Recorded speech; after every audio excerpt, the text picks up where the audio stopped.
She's a lawyer, but she's a good lawyer. We make fun of lawyers, but believe me, if you were going to be going to court, you'd certainly want to have Constance on your side.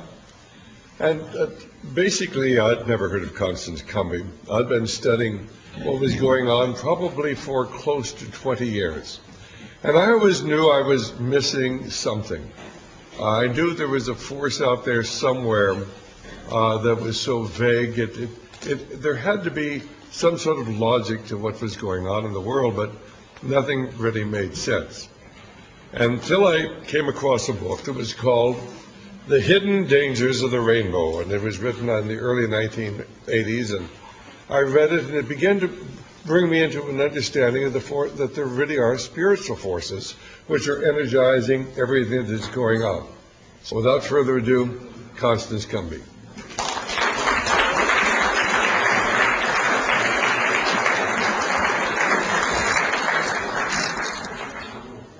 Thank you very much. That last talk is a very hard act to follow.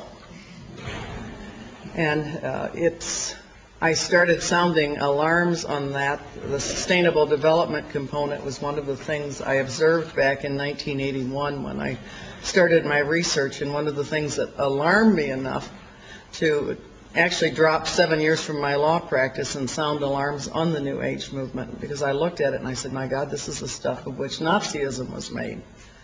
They were talking about global population reduction, Lebensraum, living space, breathing room. So I fought 2 wars over the last 25 years. I've been in 2 big battles. And I did not initially think they were related, but increasingly I can see the battles are very much related. And the first war was the misfortune to be the first major evangelical critic of the New Age movement.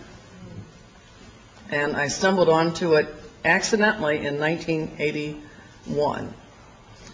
And this is how it happened. My husband lost both legs above the knee in 1979, October 15th, 1979 to be precise.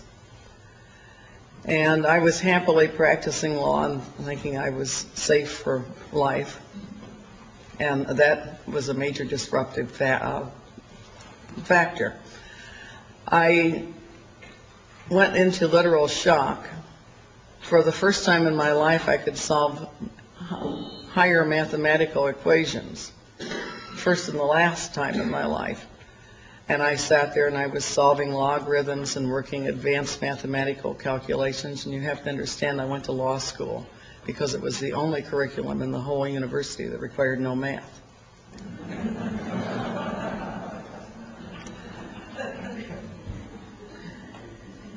And I seriously thought I was going to have to go back to school and retrain to be a doctor. In fact, I bought numerous books on it. And then I went back to normal, 2 + 2 = 3, or is it 5? I'm not sure which. And there was a Methodist bookstore across the street from my downtown Detroit law office, Cokesbury Books. I went in there almost daily just to find things to help me make it from one day to another, because it was a very, very tough period of my life even after I came back to normal on the mathematics versus the words. And I read things that I thought would get me through a very difficult point of my life. And when I was through with the good books in the store, and they had lots of good books by lots of good authors, I found another line of books. And the books were by Baptists, Catholics, Episcopalians, Presbyterians, Mennonites. And the books were saying things like, we need a new world order. We need to make this paradigm shift. Up until I discovered the New Age movement, I thought paradigm was 20 cents.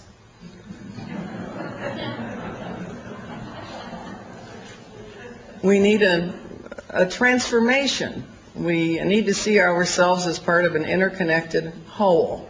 God's ways aren't our ways. Perhaps He intended for us to call Him Shiva. And I started thinking I was looking at some very serious religious apostasy combined with some political elements. I worked for the Michigan legislature, the House of Representatives, before I even became an attorney. And I knew my way around political circles, and I knew political action campaigns when I solved them. And this looked like a combination of religion and politics. So one day I made a little trip over to the Archdiocese of Detroit to see if the same trends were continuing over there. And to my surprise, I saw many of the very same books, same authors, same propaganda line, same cover. Everything was the same, except on the side of the Catholic books was a logo that said Paulist Press. And on the side of many of the Protestant books that I found with disturbing themes was a logo that said InterVarsity Christian Fellowship. And I thought, isn't this cute? Here all the Protestants are being reached with a call for the New World Order by InterVarsity, and all the Catholics are being reached by Paulist Press. There were other publishers on both sides of the logo. I'm not singling those two out per se. And I thought all it cost them was a little change in logo on the side of the book. And I really didn't put it together. One day I bought 5 books and took them home and just slashed and underlined, yellow highlighted, and marked the common elements. One of the books was Towards a Human World Order by Gerald and Patricia Meshi, and yes, they were talking about sustainable development. Another book I bought was Rich Christians in an Age of Hunger by Ron Sider. And a book, When Gods Change, Hope for Humanity, by a professor at the Union Graduate School of Theology. I believe his name was John McCoy. Bought a little book on process theology. And the books all sounded far more like each other than they did the respective teachings of their respective denominations. And I wondered, where were they getting this? I thought for the very first time in my life that maybe I should write a book. And I was going to call it, my original thought was, call it Come Out of Her, My People, the Growing Apostasy of American Religious Life. I had no idea I was looking at something far, far bigger. And I had a very prophetic thought that came to me. I never thought of myself as a prophet, but this day I had a thought that was distinctly prophetic. I never thought, would anybody publish your book? Would anybody read your book? The only thought that came to me was, boy, will you ever catch it if you do. Well, I wrote the book. It ended up being called The Hidden Dangers of the Rainbow, and I've been catching it ever since. And what happened to me along the course of that work was very interesting. The opposition came from where I least expected it. The support often came from where I least expected it. When I found these facts that compelled me to write it, I remember I sat there and I thought, political suicide, professional suicide, political suicide, professional suicide. And I finally just started brightening the corner where I was. I started with educating the people in close circles to me, the ones I came in contact every day. And every person in our office could tell you about this and have an intelligent discussion. Everybody that waited on me on a routine basis where I ate lunch in downtown Detroit could tell you about it. And friends that I thought would abandon me kind of closed ranks behind me and basically gave me some pretty good moral support while this was taking place. I remember I showed the materials to my pastor, who went on to become the head of Moody Bible Institute. And I thought he would take the ball and run with it. I hoped he would take the ball and run with it. Basically, he kind of looked at me like I was crazy. And at that point, I thought, my clients pay me for advice. They'll listen. So my clients, anybody that scheduled an appointment with me, ended up getting a seminar on the New Age movement, whether they wanted it or not. And they went out and they told their respective ministers and priests and friends about it.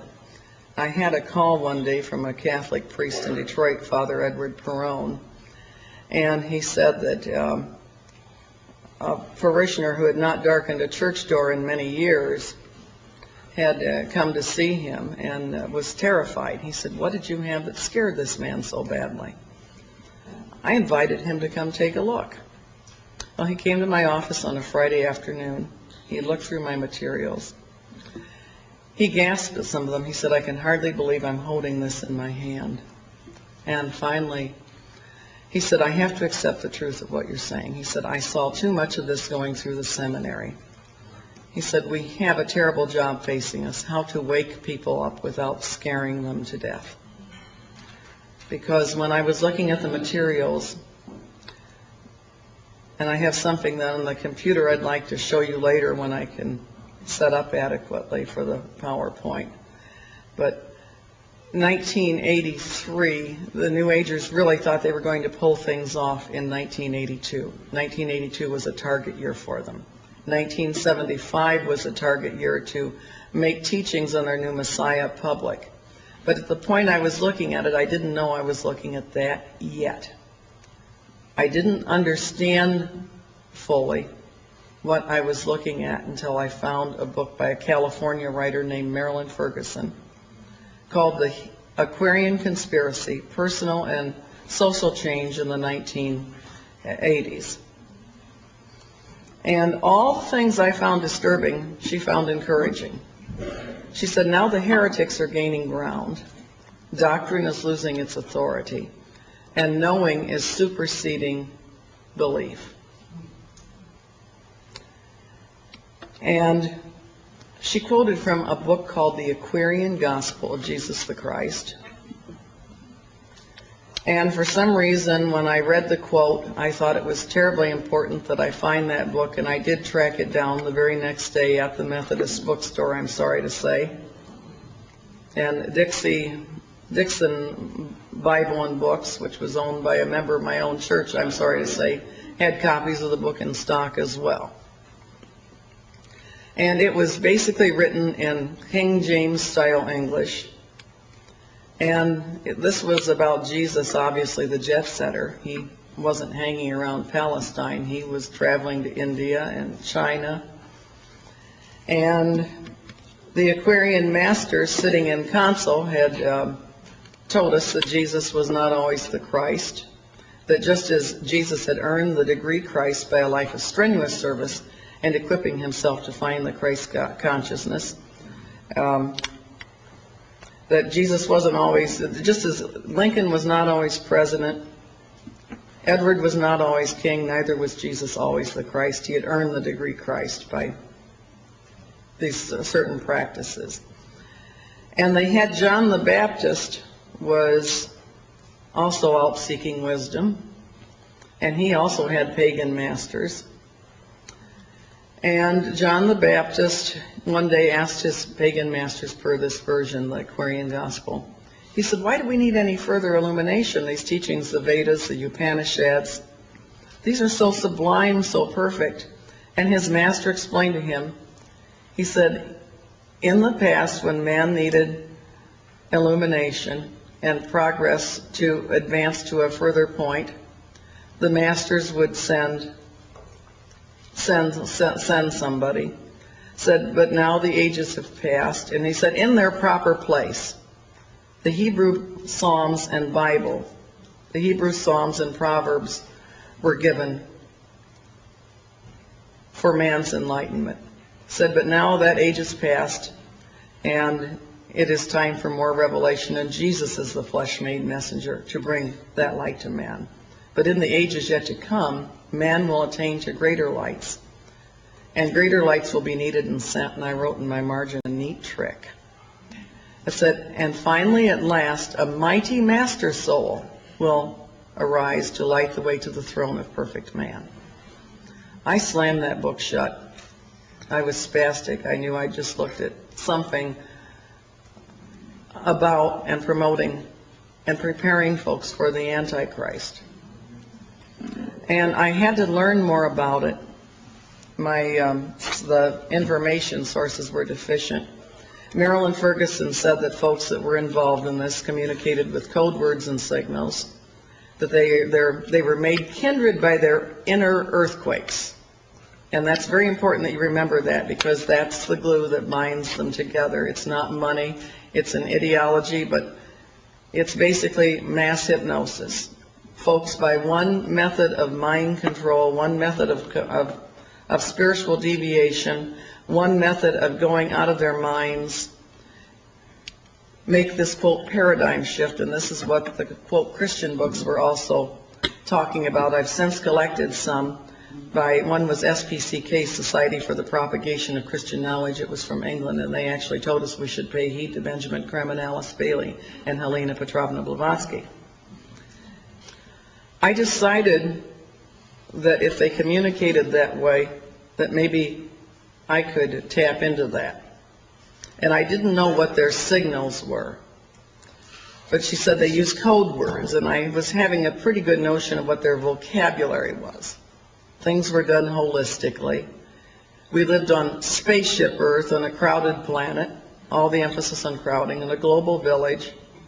We needed to make this new paradigm shift. We were entering this new era, so on and so forth. And so I carried 2 books with me day and night for 2 weeks, hoping I could find somebody that would pick up on it. And one book was The Aquarian Conspiracy by Marilyn Ferguson, and the other was The Aquarian Gospel of Jesus the Christ. Well, I ran into somebody, pleasant fellow, but he was bordered on the left, and he told me he was thinking of running for city council. I knew every politician in Detroit worth knowing on a first-name basis. And I said some pleasant words to him and didn't think anything more about it. And he called me a couple of weeks later and said he definitely was going to run for city council, and he and his wife Marge would be so delighted if I would come to their house and join them for a coming out party the night before. Well, it was Sunday night, and to tell the truth, after I found this material, I was not interested in anybody's political campaign. In fact, I wanted to go to the nearest church and curl up under the nearest altar so I wouldn't get into any more trouble before things came down. And as I thought, if this is going on, things are very close indeed. And so I was on my way to church to curl up under that altar Sunday night, and all at once I thought, maybe you'd better go to that party. Somebody's likely to be there who can tell you more about it. If they're not at that party, it's not big enough to worry about. He was a nice guy, but he tended to attract the eccentrics. So I headed over for the party, and he introduced his campaign manager, and I had had one strange conversation with this woman a year earlier, when Barry was coming out of the hospital after 6 months in the hospital and rehab. And Phyllis Warren, that woman, came into the Penobscot building, downtown Detroit, where I had my offices, and she was in the Colonnade cafeteria, and I was down there with the law clerk eating lunch. And she walked over to the table and she said, "Hi, Connie, how are you?" And I said, "Terrible." And she said, "What's wrong?" And I told her about Barry's accident, and she said, "Why, Connie, I can come over to the house and heal him for you." I said, "You can?" I said, "Phyllis, he lost both legs above the knees." She said, "It doesn't matter. I can come heal him for you." I said, "Tell me, Phyllis, how do you plan to accomplish that?" She said, "I've been studying healing." I said, "Well, I'm sure that if you think you can come heal him, you must have been. But I still don't understand, how would you accomplish that?" She said, "With cosmic energies I receive from the universe." Well, I looked at Glenn Page. He looked at me. He was the young man. He's now been a highly respected member of the prosecutor's staff for many years. And we excused ourselves. Miraculously, we didn't break out laughing. And we got upstairs, and we both burst out laughing. And I laughed so hard I almost hyperventilated. I said, if she comes over and puts those legs back on him, she will make a believer out of me. And I didn't think one more thing about it until she's introduced as the campaign manager. And I thought, boy, this is good. She's going to come finance this campaign with cosmic money she receives from the universe. Still didn't think anything more about it. And Phyllis got up and gave a talk, and she said, when you see Al, you are to visualize him on the councilman's chair. And through this act of visualization, you will gain the cooperation of the higher powers of the universe, who will work to bring his vision into manifestation. She said, I have been a student of the mind sciences for the last 20 years. Well, I had been acquainted with her for 14 of those 20 years. And I thought, I wonder if Phyllis is part of this. Mind science, visualization, those were things that Marilyn Ferguson discussed in the Aquarian Conspiracy. So when the party broke up, I went over to Phyllis and I said, Phyllis, I said, I heard you mention the mind sciences. She said, yes. I said, you know, years ago I read a book called Psycho-Cybernetics by Matthew Maltz. And I've been so interested in the mind sciences since then. Maybe you would like to go to dinner with me and you can tell me more about it. And she said, yes. Now, you have to watch us lawyers. We're really tricky. You can get a lot of information for the price of a meal. I had a gold mine that night.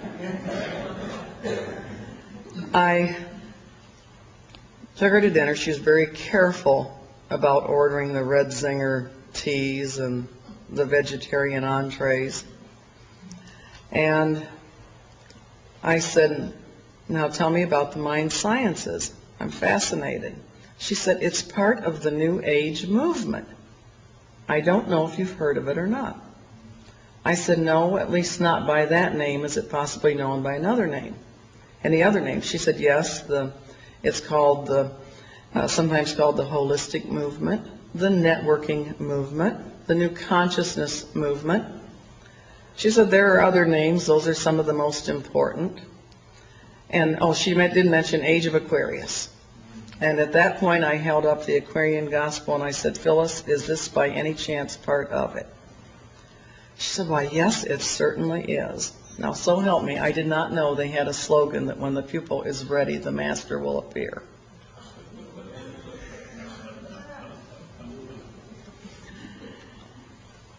And so I said to Phyllis, I said, what do you do in this movement? She said, we communicate with code words and signals.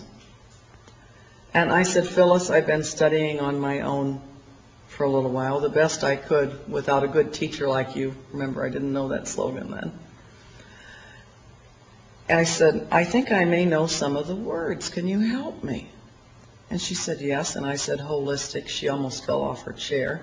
Spaceship Earth, global village, interdependence, global, so on and so forth. And she told me a few more I should add to my repertoire. And then I said, well, communicating is fine and fun, but what are we communicating about? She said, we believe the mind operates on principles, just as one's body operates on principles. And if you want your mind to work effectively for you, you must know those principles. So, well, that's logical enough. Tell me, what are some of the principles? And she said, the most important principle of all is karma. And I had noticed this strong thread of mysticism running through it, both Eastern and Western. And I said, Phyllis, I said, could this possibly have anything to do with Eastern religions? She said, well, yes, Eastern religions are part of it, but we're much larger than the Eastern religions. And I did an inward gulp. I'm talking about 2/3 of the world's population, and we're bigger than that. And anyway, our food's delivered. And I said to Phyllis, I said, Phyllis, I said, I have to tell you, I've read the Aquarian Conspiracy. And when I said that, she frowned very deeply.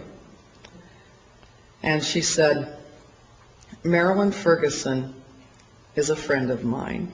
We've appeared on many speakers' platforms together. She said, but you have to remember her limitations. She's only a reporter of the brain-mind movement. add that as another name. She said her book didn't really tell it the way it was. And I really thought she was probing, because Marilyn Ferguson said they would probe to see if there was any hint of opposition, because their ideas had been too easily misunderstood in the past. And she had also written that this time they were going to succeed because global communications had encircled the globe beyond any possibility of retreat, with fax machines and computer communication. And anyway, I thought Phyllis was trying to see if I was opposed to it. And I said to her, I said, Phyllis, I said, I read that book. It looked like a really good book to me. I said, tell me, what's wrong with it? She said,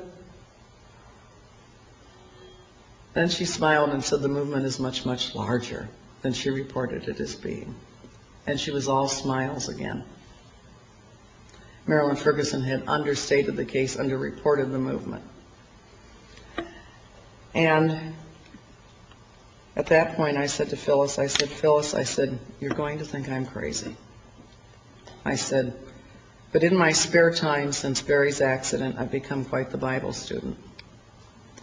I am convinced beyond any reasonable doubt that this may very well be what was described in the Bible as the last day political, social movement that would bring the Antichrist on the scene. And I was really expecting her to say, you're crazy. She didn't. She still thought I wanted to come on board. She said, oh yes, she said, that's very perceptive of you. She said, I've been convinced of that for many years myself.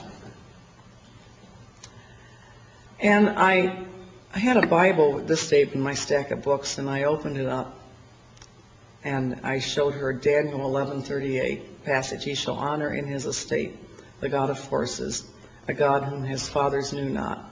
And I turned to a page in the Aquarian Gospel and said, one may enter fully into the spirit of the God of forces. And she said, you saw it, you saw it. She said, that's such an important point. Most students of esotericism fail to grasp it immediately. Well, if I'd wanted to, I probably could have taken over the Theosophical Society. And she said, also, you must remember that in the New Age movement and at Unity, she was a biofeedback instructor at Detroit's Unity Temple. She said, we believe Jesus and the Christ are two separate entities. The Christ is an office, not a man. Well, I quoted scripture to her, who is a liar but he that denies Jesus is the Christ, is Antichrist that denies the Father and the Son. And suddenly, she had a mystic crystal revelation. She told me too much. And she started trying frantically to take it back. And she said, you know, Connie, it's very difficult for me to talk to you because, she said, I've received a vision of light. Now, you have to understand they have this in common, this vision of light.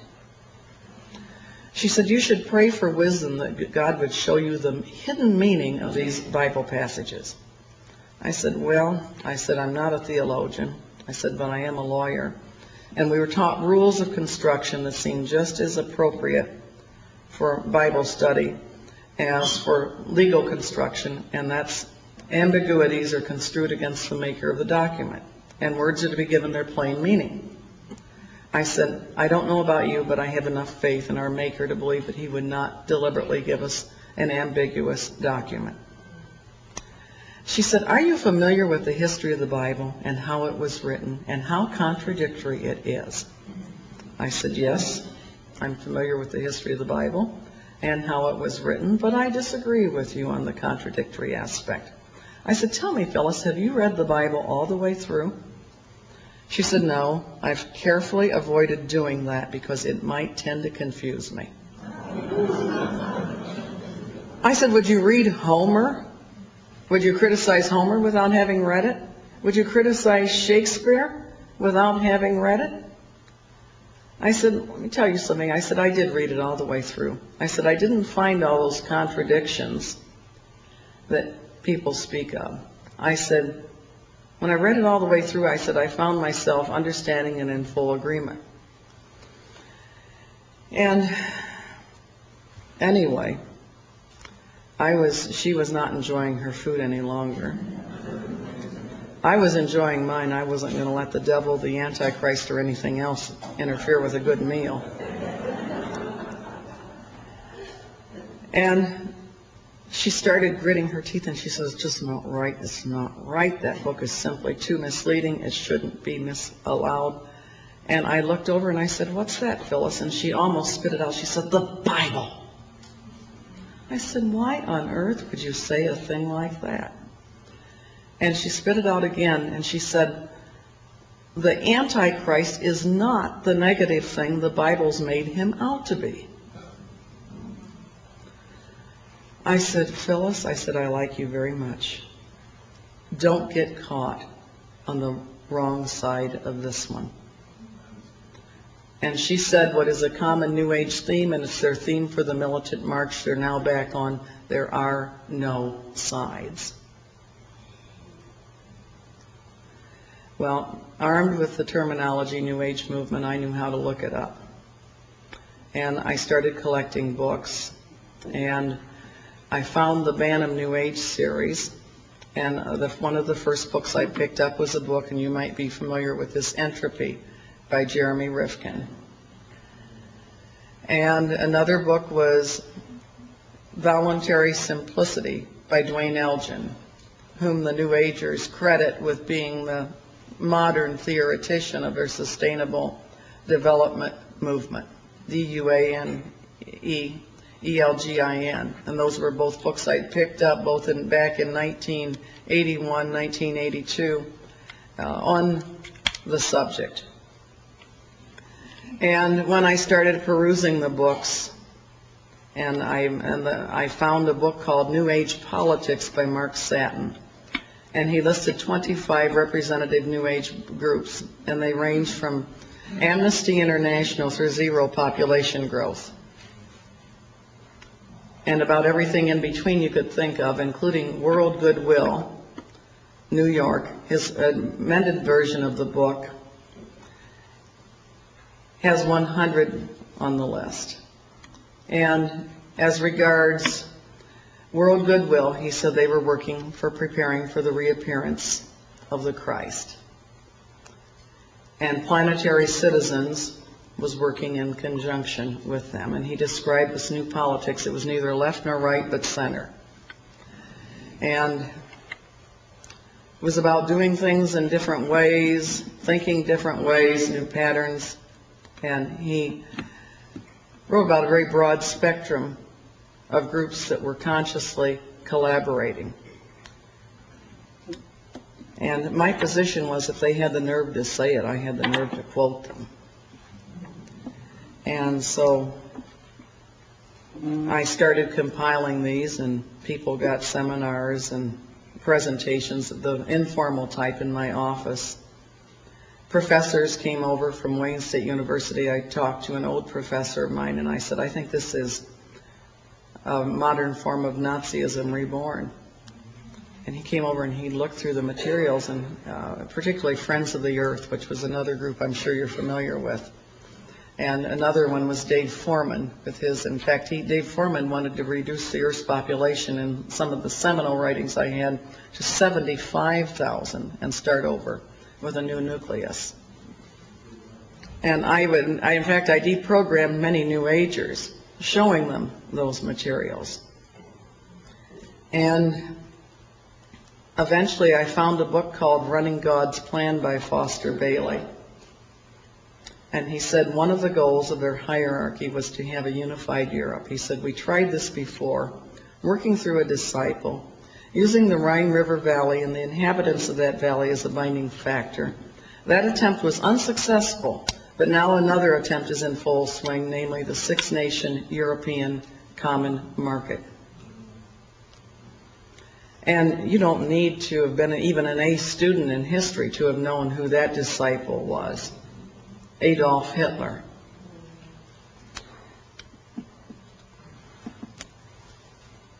And One day I found a book. My son had pulled out a newspaper column for me and said, "Mom, this sounds like what you were talking about." It was an advertisement for a bookstore called New Age or Mayflower Books, and they said they were a sort of metaphysical clubhouse.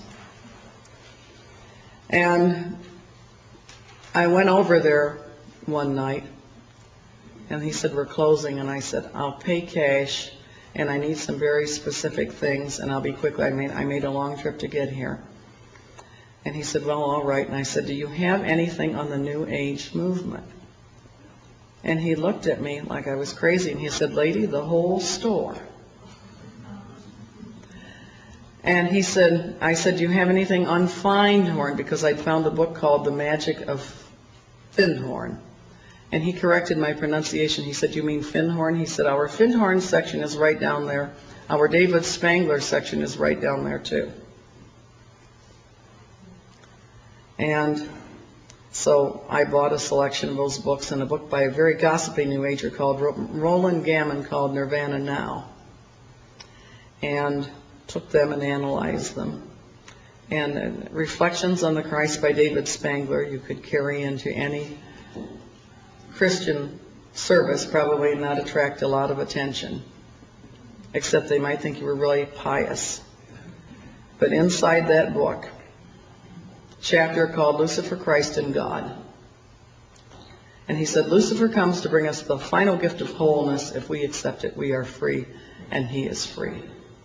And he said, the Luciferic initiation is a required entry point into the New Age. And I didn't leave it at that. I never take one source as my source. I eventually found the Alice Bailey books, and I was to read from another source that they had started life as Lucifer Publishing Company, which they adamantly denied for a time. But unfortunately for them, I now have 3 books in my personal library from them when they were Lucifer Publishing Company, 1922. And Alice Bailey had been a member of the Theosophical Society. And she and her husband, Foster Bailey, had in 1922, during the years that the Theosophists were promoting a man called Jiddu Krishnamurti as their new Messiah. And they started to work in New York City. And they then formed some worldwide works. And one of their strongest devotees was a man that you talked about, Morris Strong. And I actually have a photograph, which I pulled down from the internet, of Morris Strong at the Findhorn Foundation in Scotland, participating very devoutly in a group meditation for the reappearance of their new Christ. And I knew what a Marilyn Ferguson in the Aquarian Conspiracy had said something that I didn't think of until I got much further with my work. And she said Europe represented the ideal point from which to launch their new political spiritual entity, that it was eminently qualified. She quoted a man called Johannes Kanye.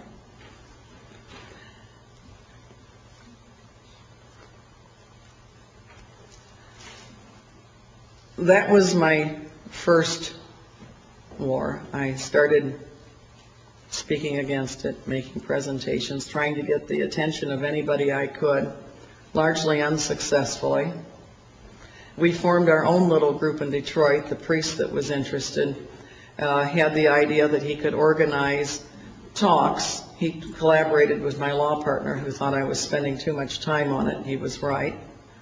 And that instead of seminars for each and every client, we could invite people on Saturday afternoons to have coffee and cookies and meet in the library of their particular school.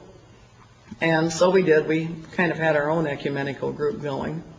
We had, you name it, we had Seventh-day Adventists, Baptist, Church of the Nazarene, Catholics, Episcopalians, everybody concerned about what I was showing them evidence-wise. And it stayed at probably about 35 people coming per average. People would come, and the same people would come back every time. And the priest of the parish walked in one day, the senior priest, and he said, I'm going to have to check this out. And he said, you talk to them for 5 hours, they sit on the edge of their seats. I talk to them for 20 minutes and they fall asleep.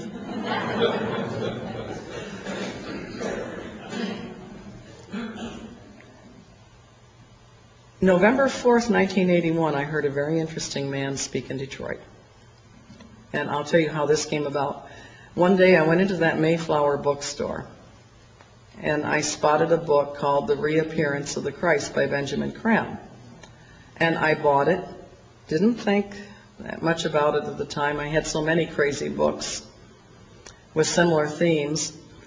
And the attorneys that I shared space with in downtown Detroit said, maybe you would like to use our computers to catalog these. I had the first Wang dedicated word processor in the office, but they had a TRS Model 3. And they said, you're welcome to use our computer and get your own software, but you can use our computer, which I did. And the computer I used was Anita Baker's computer, the singer. She was the secretary for our office back in those days. And I was sitting at Anita Baker's computer, and I was trying to synthesize. Back in those days, the databases were very limited. You could use about maybe 50 words to describe something. So I looked through Benjamin Creme's book, and he had a section, How the Plan is Working Out. And he talked about all the political developments that were going on that they were working with. And I had suspected as much, but he was making some claims and making some fairly impressive statements. And I wrote, you have to see this one for yourself to believe it. And I carried that book then with me night and day. Went to court for a client in St. Clair Shores. I stopped at the Big Boy for breakfast and went to court and left court, and I discovered that book was missing. Now, it wasn't the kind of book that you get on the phone, you say, hello, my name is Constance Cumby, I'm an attorney. I left my copy of The Reappearance of the Christ by Benjamin Creme at your restaurant or at your courtroom. I was kind of hoping the janitor would just quietly throw it in the wastebasket and never say another word to anybody. I've represented folks on the mental health docket that were locked up for a lot less than that. But I had to have that book. And so that night, I closed up shop early. I ran down to the Mayflower before closing time. And John Barneswell, the assistant manager who had sold me the first materials, the one I had encountered the first day, I said, do you have The Reappearance of the Christ by Benjamin Creme? He said, nope, Constance, sorry, we're all sold out. They were well familiar with what my work was at that point. And then he handed me a flyer. He said, but here, Unity's bringing him to town. You can hear him in person. And that flyer, the text of it is reproduced in my first book, The Hidden Dangers of the Rainbow, and a true copy is reproduced in the second book of Planned Deception. And I just stared at that thing. I said, this guy's no Christ, that's for sure. But if Unity is trying to pass this on, and they were very politically powerful in Detroit, I said, something's happening. And so I made plans to attend, and I took about 8 Christian spies with me, a couple of big ones. And I didn't want to be alone with that crowd. And it was an interesting evening, to put it mildly. I walked in, there were about 1,300 people in the hall. Hall seated 1,300, every seat was taken, and there were a lot of people standing besides.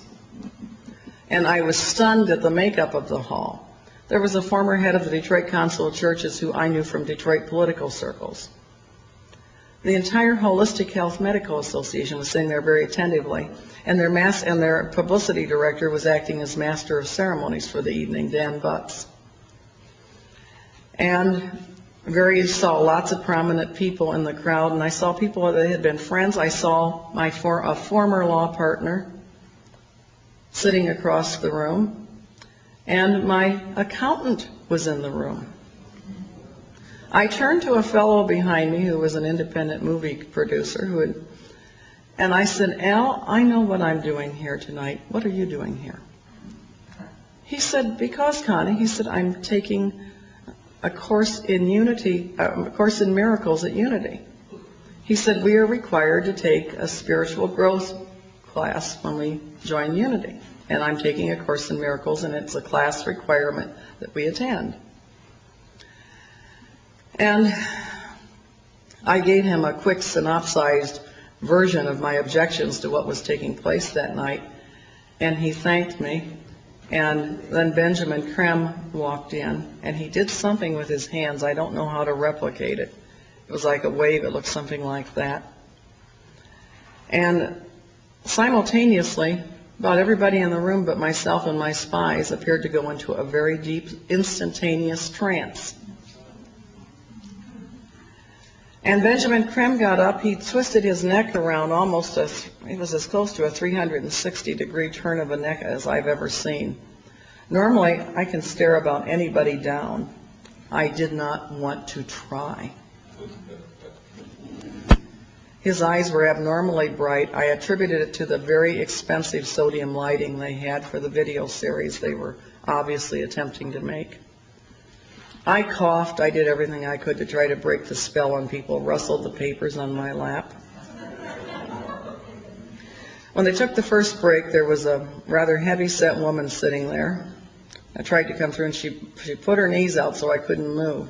I said, "Excuse me." She said, "That will teach you not to rustle papers when he is speaking." I'm sure under normal circumstances she would not have dreamed of that type of social behavior. Well, Benjamin Krem had announced that after the break they should regather and they would do a mass recitation of the Great Invocation. This is the prayer by Alice Bailey, "From the point of light within the mind of God, may light stream forth," so on and so forth. It literally is a prayer to the Antichrist to come and take the world for Lucifer. And the last line of that quote prayer is, "Let light and love and power restore the plan on earth, and may it seal the door where evil dwells," which I had already learned from reading the Bailey books, that meant sealing Jews, Christians, and Muslims off into their own separate place. And basically they were going to be the phoenix that would arise from the ashes to build a new civilization.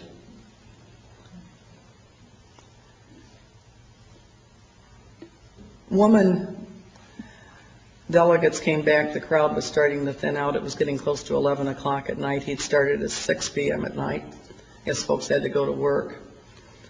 And the woman that came next stood next to me, very prim, little black lady, very neat, very trim. And she looked like she could have been an activist in any Black Baptist church in Detroit, head of the altar committee or something. And I turned to her as gently as I could. And I said, "I hope it does not offend you, but I will not be reciting the Great Invocation with you. I will say my own prayer." She said, "No, honey, that's all right. We all have our own paths to God." And I said, "The reason I will not say the Great Invocation is the scripture said very clearly the Antichrist would come and deny that Jesus was the Christ." I said, "Benjamin Krem has denied it fervently all evening on behalf of this Maitreya character." And the woman said, "There's been many Christs." I said, "There's been one. His name is Jesus." And they turned from rows around and looked at me like I was from outer space.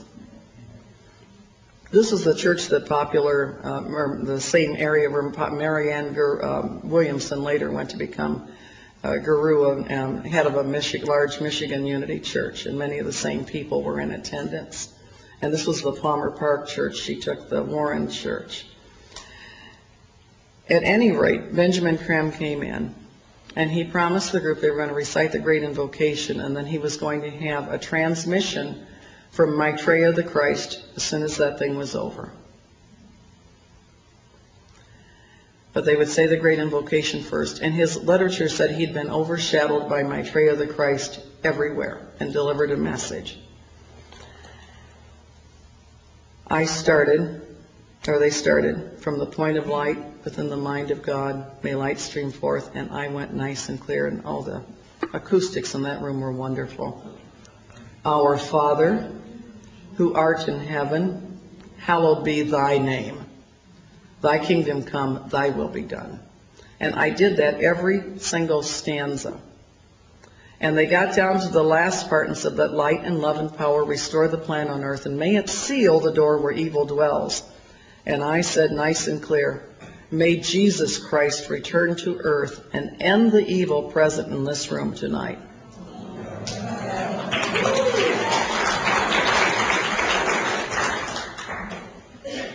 Well, the funniest thing happened, or may I say it didn't happen, and this was the spookiest thing of the whole evening. Benjamin Krem waited and waited and waited. It was clear he was not faking it. He was waiting for something to happen that never happened. This thing did not come and overshadow him. He dismissed the crowd and said, "That will be all." We went out, and of course everybody's glaring at me. And Dan Butts, the one who was the master of ceremonies for the evening, glared at me. And another one said something sharp to me in Dan Butts' presence. And I said, "Well," I said, "if you're new Maitreya the Christ, Betreya the Christ, or whatever his name's supposed to be, where everything he was cracked up to be, one lousy Christian in the room reciting the Lord's Prayer shouldn't have stopped him." And we honestly thought things were going to happen.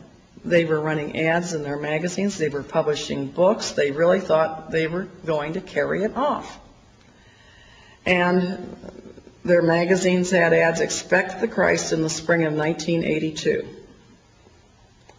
And they thought things were going to happen on the day of the syzygy, March the 10th, 1982. And it was weather-wise, it was a disastrous day for the Detroit area. I drove my son to school, and we went through some floods to get there. And he read me an article from the Detroit Free Press by a reporter I had noticed had written many pro-New Age articles. In fact, the day after Benjamin Krem spoke, there were headlines in the Free Press with the same Dan Butts picture, hand in hand through the New Age. And she said, "Zoom, not doom." And she said this syzygy was a great thing. It meant maybe even a new Messiah was on his way. I was so depressed, so discouraged. The weather didn't add to my mood.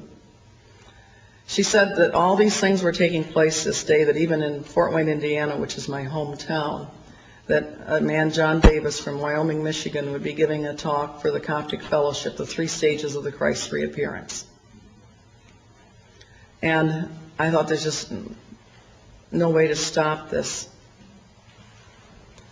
And I looked at that paper all day, and finally that afternoon, I picked up the phone. I don't know why. I picked up the phone and I called the Detroit Free Press. And I asked if I could please speak to the reporter who wrote the article. It was Ruth Seymour's byline. And they said she was unavailable. I left word, said I'm an attorney in downtown Detroit. I would like to speak to her. I have some material that might be of interest. She called me back approximately 15 minutes later. And I was going to say something very sharp to her, but she sounded so scared I couldn't bring myself to do it. And I said, "You've written several articles about the New Age movement." She said, "Yes, I have." I said, "How would you like to see the flip side of that movement?" She said, "What do you mean?" I said, "I've examined it carefully. It's identical to Nazism." She said, "Why do you say that?" And I quoted the Foster Bailey passage I read about Europe. And then I said, "They're using 666 and calling it a sacred number." She said, "Oh, creepy."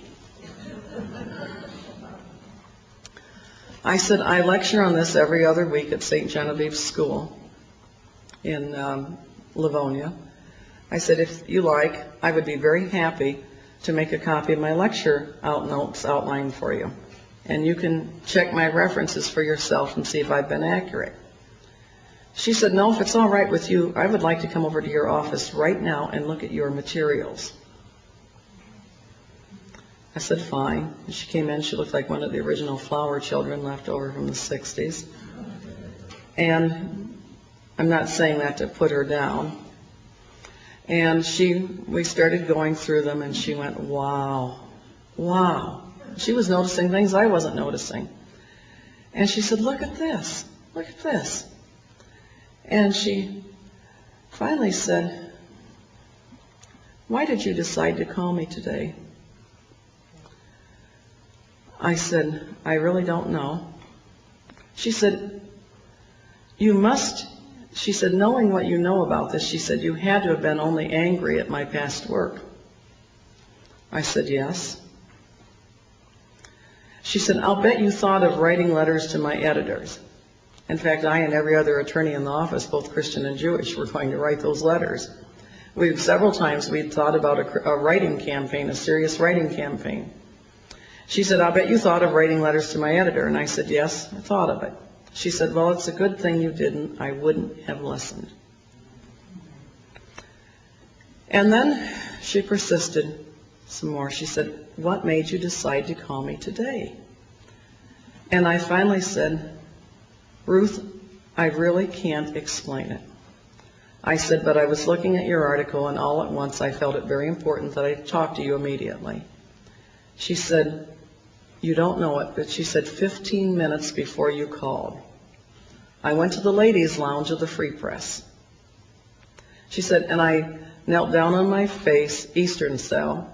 I probably called her around 3:15, and it was 3 o'clock that they were going to go do their group, whatever, meditations to invoke the Christ that day. She said, I got down on my face, flat on my face, Eastern style, and I was going to pray to Buddha. She said, all at once I changed my mind. I prayed to Jesus. She said, and I prayed that he would send me revelation. She said, look, now I have revelation. And she left my office a brand new Christian that night. And she then was determined that I should finish that book that I was procrastinating on. And she would collect materials for me. Lots of materials that were channeled to them came to me. Am I running into my deadline, Dr. Stan? Okay. Anyway, let me make a long story short. That was the first war I fought. And I had horrible, ugly opposition from the evangelical community. There was no New Age movement. I had made the whole thing up. For 3 years, I stood alone with those folks, virtually alone. And then they came out with their own books and tapes and conferences and first tried to redefine it. The New Agers were not politically networked. They said, yes, they were. They always were. It's not serious. It's not deadly. And I did not know what was going on. And that was the first war we fought to get the word out on the New Age movement. We succeeded. The word did go out on the New Age movement worldwide. And the second battle I fought, I will tell you about in my next talk, and we will have PowerPoint for that. And that was the European Union, Javier Solana, and the two are inextricably related. So stand by. Thank you.